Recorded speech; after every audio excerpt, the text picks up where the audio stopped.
Sir संभल में लगातार बवाल चल रहा है।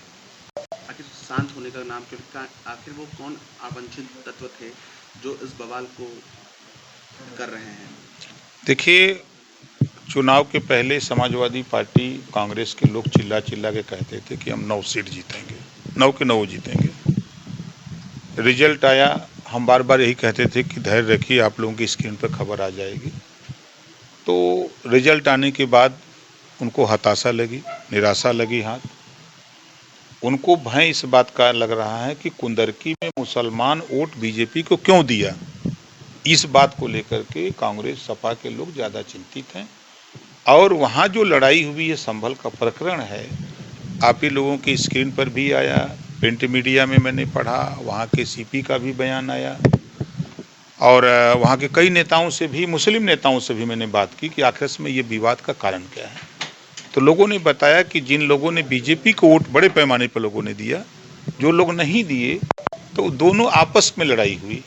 वोट न देने वाले या वोट देने वालों के बीच में विवाद हुआ, जिसको लेकर के पत्थरबाजी हुई। उसमें कुछ लोगों के पास कट्टे, जो दिखाई दे रहा है, कट्टे लेके कट्टा चला, उसमें घटनाएं हुई हैं।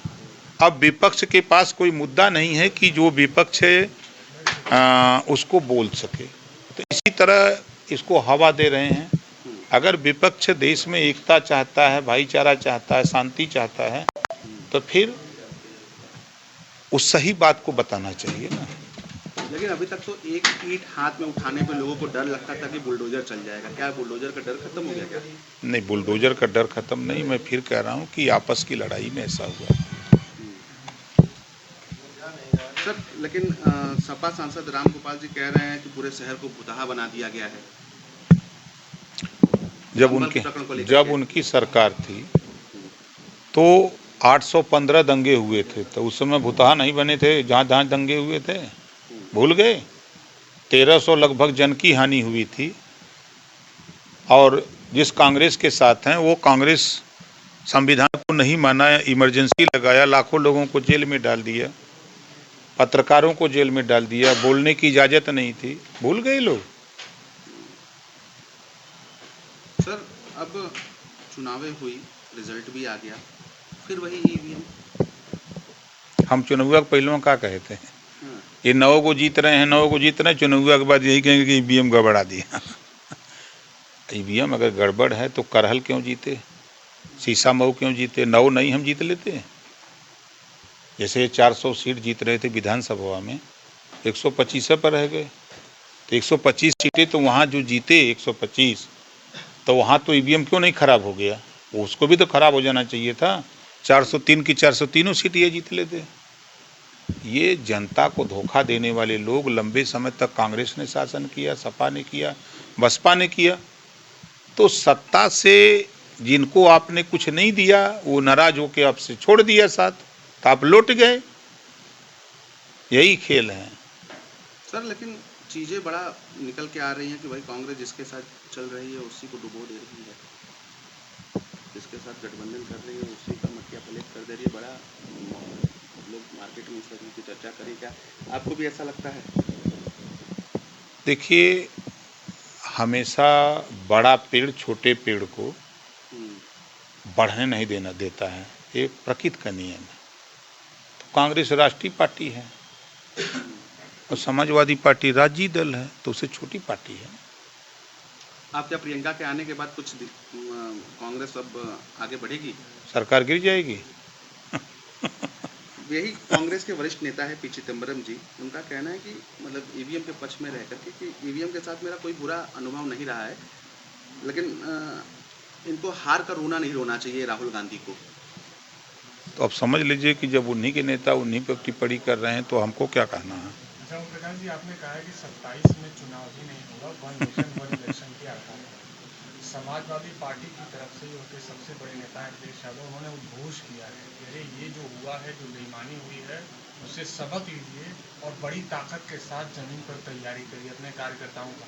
क्या लगता है उनका जो ये उद्घोष है, ये हुंकार है, वो उनकी पार्टी को कितना ताकत प्रदान करेगा? कि उनकी हुंकार हमने 14 में भी देखा, 17 में भी देखा, 22 में भी देखा, 24 में भी देखा और बाई इलेक्शन में भी देख रहा हूँ।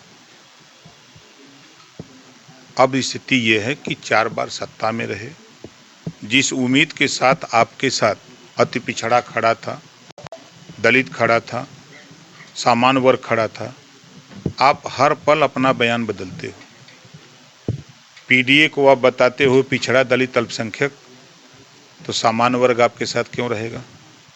काम करते हो, पीडीए का फार्मूला बताते हो, काम के आधार पर कि परिवार डेवलपमेंट अथॉरिटी, कटेहरी में परिवार, लालजी वर्मा का परिवार लड़ेगा, उनकी बेटी लड़ेगी, उनकी पत्नी लड़ेगी।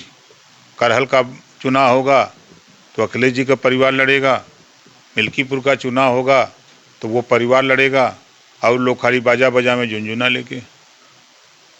तो ये चीज़ें जो मैं कहता हूँ, चूँकि एक कानून लोकसभा कैबिनेट ने पास किया है, भारत सरकार कैबिनेट ने, कि 1 नेशन 1 इलेक्शन कैबिनेट से पास हो गया। अब वो लोकसभा और राज्यसभा में जाना है, वहाँ से पास होगा तो निश्चित है कि जब 2029 का चुनाव उस आधार पे होगा तो कुछ राज्यों के कार्यकाल बढ़ेंगे, कुछ के घटेंगे। तब आप समझ लीजिए, तो यूपी तो बढ़ने की लाइन में है। एक आखिरी सवाल सर, चिदम्बरम जी को ही लेकर के, कि चिदम्बरम जी कांग्रेस के वरिष्ठ नेता हैं, लेकिन वो हमेशा से, चाहे राजीव गांधी हो या राहुल गांधी हो, कभी भी उनके पक्ष की बात नहीं सोचे वो सही बात बोलते हैं कि आपने चंद्रशेखर जी का भी नाम सुना है, सदन में वो सही बात बोलते थे। तो उसी तरह कुछ ऐसे नेता हैं जो सही बात को सही कहते हैं, गलत को गलत कहते हैं। सर, यूपी कॉलेज आप जान रहे हैं, अभी वर्क बोर्ड ने 2018 में का लेटर नोटिस भेजा है कि पूरा यूपी कॉलेज वर्क बोर्ड का है। अब उनके लेटर पर ही संशोधन होने की तैयारी हो रही है कि 1359 फसली में अगर वो जमीन वक्फ बोर्ड की है तो उसको मिलेगा, नहीं है तो नहीं मिलेगा। ये कानून में संशोधन होने जा रहा है। ठीक।